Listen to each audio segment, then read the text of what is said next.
Yaqin Hamsinta bugun sizlar bilan birgalikda Misr ko'chalarida bozorlik qilamiz. Ketdik. Bu magazin bizani oddiy til bilan aytganda Chorsu bozorimiz. Ya'ni hamma bozorliklarimizni mana shu magazindan qilamiz, orqadagi magazindan. Ketdik. Ular xayron. Xo'p, demak, nok hozir bizda bor. Undan tashqari mangoni qaranglar, kattaligini. Uzatib boraymi? Olinglar. Bu yoqda bananlarimiz har doim shunaqa turadi. Tez qorayib qoladi, shuning uchun tez yeyish kerak. Rumman bu anor. Bizda hozir qovun ham bor. Bu yerda qishin yozil hamma mevani bemalol topsanglar bo'ladi. Bizdagi o'zbeklarga o'xshagan bonka yopish degan narsalar yo'q. Chunki hamma narsa sveji bo'ladi. What is it? Burton. Ya'ni bu apelsin, faqat apelsinning yashili, lekin ta'mi приятный bo'ladi.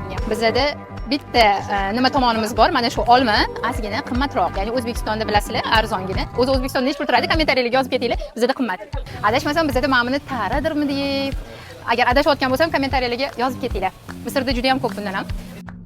Bolgarskiy bor. Har doim qishda ham, yozda ham xuddi shunaqa bolgarskiyni har xil rangidan topsanglar bo'ladi. Mana nimaga kabachkidan juda ham ko'p ozish marafonlarimda retsept beraman, chunki bizda qishda yozda kabachki bor. Oldin vobshe yaxshi ko'rardim bunday. Mana gavafa. Agar to'g'ri aytayotgan bo'lsam, noma'lumcha to'g'ri aytayapman. Uzum tanlash bilasizlar, shoxi ham yashil bo'lgani, bu sveji bo'lgan bo'ladi. Shuning uchun shoxi ham yashilni olamiz. Madina o'rtog'im o'rgatgan.